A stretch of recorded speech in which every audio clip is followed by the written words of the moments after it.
گفتگو آپ حضرات ملاحظہ فرما لیں.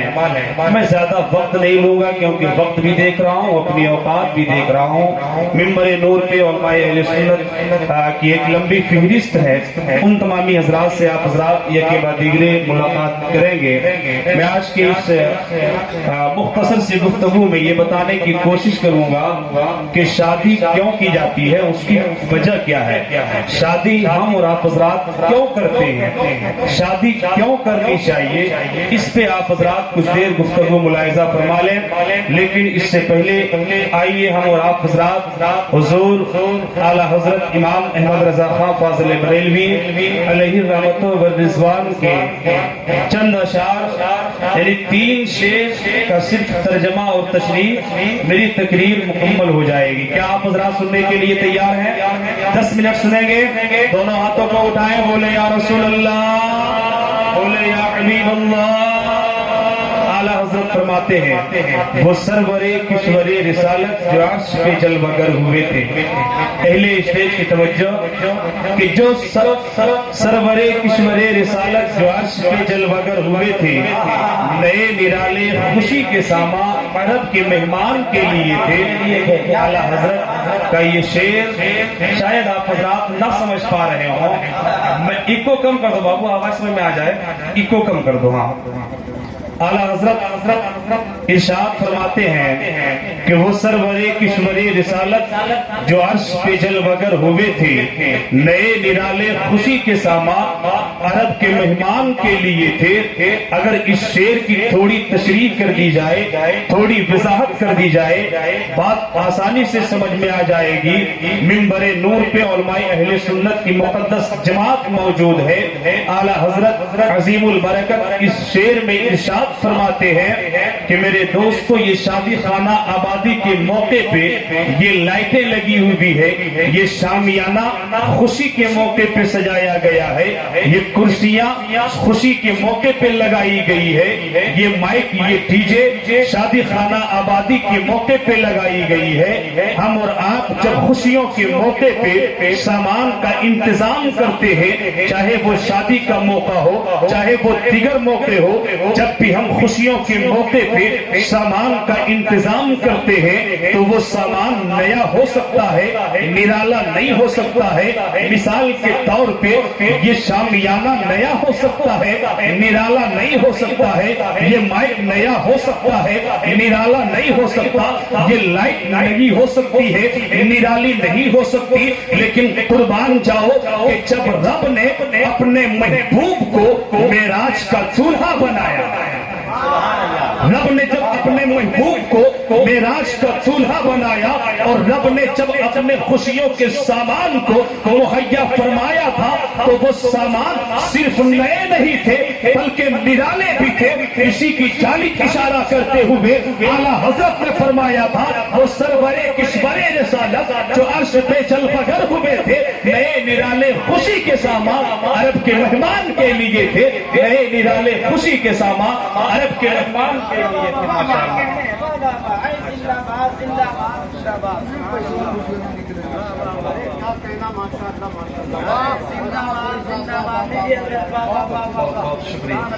شکریہ. بس ایک شعر اور آپ حضرات ملاحظہ فرما لیں. کل جب ہمارے وارث بھائی کی شادی ہوگی، کل جب ان کے گھر سے بارات نکلے گی تو کل ان کے سر پہ صحرا بھی سجا ہوگا، ان کے بھائی کے سر پہ صحرا سجا ہوگا، ان کے ماتھے پہ امامہ باندھ دیا گیا ہوگا. اور جب یہ اپنے گھر سے نکلیں گے ان کے رشتہ دار کے لوگ آئیں گے، ان کی والدہ بھی آئے گی اور ان کے والد محترم بھی آئیں گے. اور جب دیکھیں گے کہ میرا یہ لاڈلا، میرا یہ بیٹا صحرے کے اندر مسکرا رہا ہے، کتنا خوبصورت معلوم ہو رہا ہے. کیونکہ جب کوئی صحرے کے اندر سے مسکراتا ہے تو ایسا محسوس ہوتا ہے جیسے 14ویں کا چاند ستاروں میں مسکرا رہا ہو.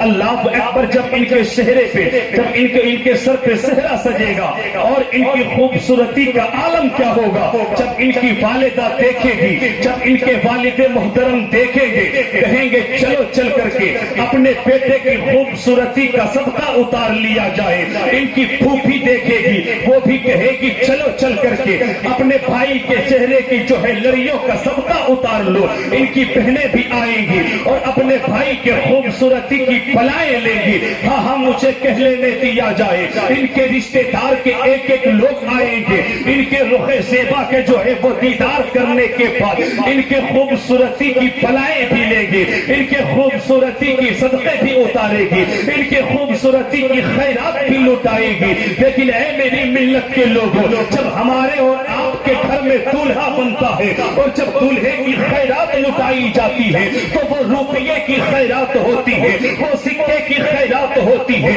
وہ نوٹوں کی خیرات ہوتی ہے. اور جب ہم اور آپ خیرات بانٹتے ہیں تو خیرات لینے کے لیے غریب آتے ہیں, خیرات لینے کے لیے یتیم آتے ہیں, خیرات لینے کے لیے مسکین آتے ہیں. لیکن قربان جاؤ کہ جب رب کا محبوب معراج کا دولہا بنا تھا اور رب نے جب نبی کے کونین کی خیرات بانٹی تھی تو وہ خیرات لینے کے لیے ہمارے تمہارے جیسے لوگ نہیں آئے تھے, بلکہ وہ خیرات لینے کے لیے آسمان سے چاند و سورج آئے تھے.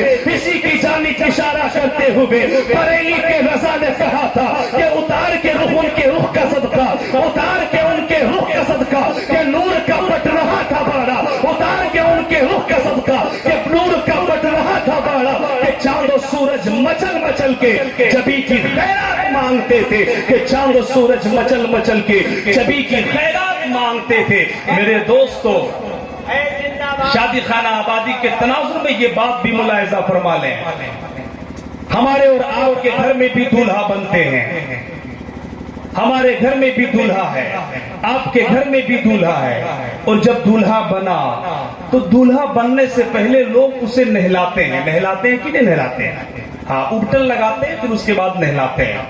نہلانا چاہیے. لیکن ہمارے اور آپ کے گھر کا جب دولہا نہاتا ہے تو نہلانے کے بعد اس دولہے کے نہائے ہوئے پانی زمین پہ گرا, ندی نالے میں بہ کر سوکھ جاتا ہے. ہمارے اور آپ کے گھر کا جب دولہا نہاتا ہے, دولہا نہایا, پانی ندی نالے میں بہ گیا, دولہا نہایا, پانی ندی نالے میں بہ کر سوکھ گیا, دولہا نہایا, پانی گلی کوچے میں بہ کے سوکھ جاتا ہے. یہ ہمارے اور آپ کے گھر کے دولہے کی بات ہے. لیکن جب رب کا محبوب معراج کا دولہا بن رہا تھا اور رب نے جب اپنے محبوب کو معراج کا دولہا بنایا تو آپ دیکھیں, آپ کے گھر کا دولہا نہاوے تو نہانے کے بعد پانی ندی نالے میں گلی کوچے میں بہ کے سوکھ جاتا ہے. لیکن جب رب نے اپنے محبوب کو معراج کا دولہا بنایا اور جب نبی یہ کون ہے معراج کے دولہا بننے کے لیے نبی یہ کون ہے نہائے تو رب نے اس پانی کو زمین پہ نہیں گرنے دیا. اسی کی جانب اشارہ کرتے ہوئے بریلی کے تاجدار نے کہا تھا کہ وہی تو اب تک ٹپک رہا ہے, وہی تو اب تک ٹپک رہا ہے, وہی تو جو بن ٹپک رہا ہے. اور نہانے میں جو گرا تھا پانی کٹورے تاروں نے بھر لیے تھے, نہانے میں جو گرا تھا پانی کٹورے تاروں نے بھر لیے تھے. وہی تو اب تک چھلک رہا ہے, وہی تو جو بن ٹپک رہا ہے. نہانے میں جو گرا تھا پانی کٹورے تاروں نے بھر لیے تھے. شادی کیوں کی جاتی ہے؟ 2 منٹ تقریر ختم. سنیں گے آپ حضرات؟ ہاں سن کے جائیں. شادی کیوں کی جاتی ہے؟ اس کے بعد ہمارے برانڈیڈ, ڈیمانڈیڈ اور ہندوستان کے وہ مشاہیر شعراء آپ کے حوالے ہوں گے. شادی کیوں کی جاتی ہے؟ شادی ہم بھی کرتے ہیں, آپ بھی کرتے ہیں. شادی کا مقصد کیا ہونا چاہیے وہ صرف 2 سے 3 منٹ میں آپ حضرات ملاحظہ فرما لیں. ہم اور آپ شادی کرتے ہیں تو شادی کا مقصد ہم تو یہی سمجھتے ہیں کہ شادی اس لیے کر رہے ہیں کہ ہمارے گھر میں نئی نویلی دلہن آئے گی, ہمارے گھر آباد ہوں گے, ہمارا چمن آباد ہوگا, ہمارے گھر میں جو ویرانی ہے یہ ویرانی گھر کی ختم ہو جائے گی, ہمارے گھر میں بچے آئیں گے, نئی نویلی دلہن آئے گی. ہماری اور آپ کی یہی خواہش ہوتی ہے. لیکن قربان جاؤ, اگر آپ حضرت حافظ و قاری وارث رضا سے آپ پوچھیں گے کہ نقیب اہل سنت آپ کا دورہ ہوتا ہے, آپ تو ذرا یہ بتا دیں کہ شادی کیوں کی جاتی ہے. شادی کا مقصد کیا ہے، شادی کیوں کرنی چاہیے اور شادی کیوں کی جاتی ہے، نقیب اہل سنت آپ کو بتاتے ہوئے نظر آئیں گے کہ اے فرید القادری، آپ تو یہ کہتے ہو کہ شادی اس لیے کی جاتی ہے تاکہ میرا چمن آباد ہو جائے گا، تاکہ میرا گھر آباد ہو جائے گا، تاکہ ہمارے گھر میں نبی نبیلی دلہن آ جائے گی۔ لیکن جب ایک غلام مصطفیٰ شادی کرتا ہے تو اس کا یہ مقصد نہیں ہوتا ہے کہ اس کا گھر آباد ہو جائے گا، اس کا چمن آباد ہو جائے گا، اس کے گھر میں نئے نبیلی دلہن آ جائے گی، بلکہ جب ایک غلام مصطفیٰ شادی کرتا ہے تو اس کا مقصد یہ ہوتا ہے کہ جس طرح سے نماز ایک عبادت ہے، روزہ ایک عبادت ہے، حج ایک عبادت ہے، زکات ایک عبادت ہے، ویسے ہی شادی کرنا سنت مصطفیٰ ہونے کی وجہ سے یہ بھی ایک عبادت ہے، یہ بھی ایک عبادت ہے۔ نعرہ تکبیر، نعرہ رسالت، مسلک اعلیٰ حضرت۔ بہت اچھا دعا کرتا ہوں کہ الہ العالمین شادی خانہ آبادی کے تمام تر نیک جائز رسومات کو بحسن و خوبی پایائے تکمیل تک پہنچائے، شادی خانہ آبادی کو تمام طرح کے خرافات سے محفوظ و معمون عطا فرمائے۔ استغفر اللہ ربی من کل ذنب واتوب الیہ۔ السلام علیکم۔ حضرت نقیب ہندوستان مولانا جمشید جوہر کا استقبال کیجیے۔ نعرہ تکبیر، نعرہ رسالت۔ السلام علیکم۔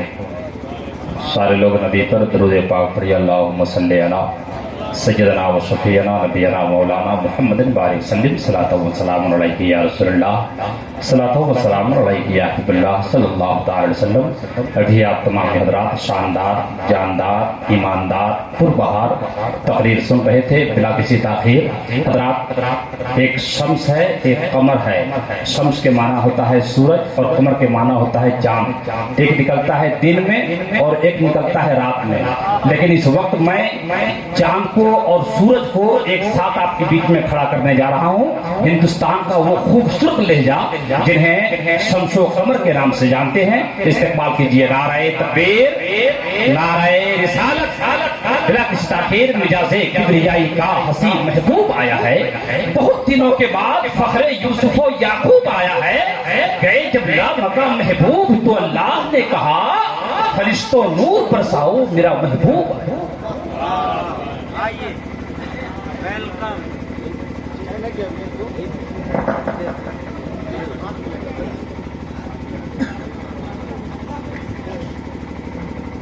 جو لوگ پیچھے ہیں آگے آ سکتے ہیں کیا؟ ویسٹ بنگال سے آئے، ہیلو، آگے آ جائیے۔ نہیں ادھر چھوڑ دیجیے، جو جگہ ہے وہیں پر رہنا۔ ہیلو، دونوں بیک برابر کیجیے۔